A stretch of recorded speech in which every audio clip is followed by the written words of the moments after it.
Now, for more on all of this, joining me live from San Francisco is Nicholas Economides, professor of economics at the Stern School of Business in NYU and is a visiting professor at UC Berkeley. Welcome back to the show, Professor. It's good to see you. And, you know, last time we talked, we had some mixed numbers about the economy, and this time around, things seem to be a little better, aren't they? Yes, Philip, things look better. I wouldn't put too much credence in the unemployment number because of the way unemployment is measured in the United States. I would look more carefully at the number of people who are employed rather than people who ask for unemployment benefits. But the other numbers that you mentioned a minute ago all go in the right direction. So in general, the U.S. economy looks like it's doing pretty well. I mean, we were talking in a newsroom earlier, these GDP revisions, and look, my attitude to this is that they get revised so many times, and it's about something that happened 3 months ago. It doesn't really matter other than to say that we were wrong 3 months ago, that the economy was a little bit stronger than we thought. Should investors focus that much on that one number alone? I don't think that investors can focus on a single number, but when you see a collection of numbers going in the right direction, in the same direction, then investors should take that into consideration. I actually think it's very, very likely that pretty soon we'll see the end of the QE3 program, and interest rates are going to increase significantly, and that's okay for the U.S., but it has pretty bad repercussions for the rest of the world.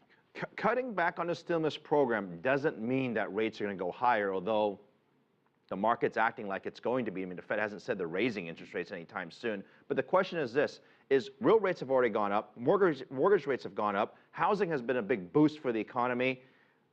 Do we have a problem here where we're going to kill what's actually helping the economy, which is housing? Well, I don't know. I think the economy is something very big. It's like a big ship. It takes time to steer it away from in one direction or the other. So I think that the ending of QE3, which I expect is going to happen before the end of this year, I don't think it will have an effect of killing the housing market.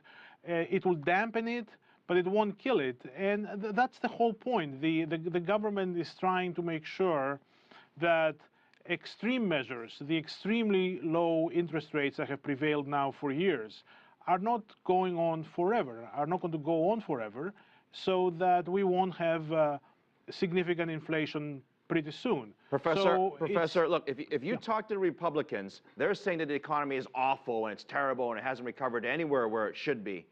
The Democrats would argue that it's not that great either, but we need a lot more stimulus and a lot more spending to get the economy moving again. What's the problem with the U.S. economy? Because the numbers seem okay. I know they're not great, but if you listen to a lot of experts and politicians, we'll put those two together, it sounds like the economy is a disaster, and it's not. Well, let's put it that way. Early on, in the early days of the Obama administration, the stimulus should have been better. Obama missed the chance to do that. Then later on, he couldn't do it because the Republicans objected. So we are kind of stuck in this situation in which the only possibility of making a significant difference in the economy is through monetary measures, which is not the best of things to do. So that's where we are, but at least we are getting out of that anemic period of growth. I think we're getting to the end of it. 2.5% is not bad. I mean, we can kind of blame some of this on Europe and blame a little bit on Asia as well, but honestly, 2.5% doesn't seem like to be such an awful number, right? I completely agree with you. Things are getting better. And what we need to see is if things are going to sustainably going better after the interest rates hit 3%, after the 10-year interest rate, for example, hits 3% or 3.5%. That's the kind of the big question that we have to worry about after December, after January. Nicholas Economides, professor, always good to have you on, joining us live from San Francisco. We'll see you again soon.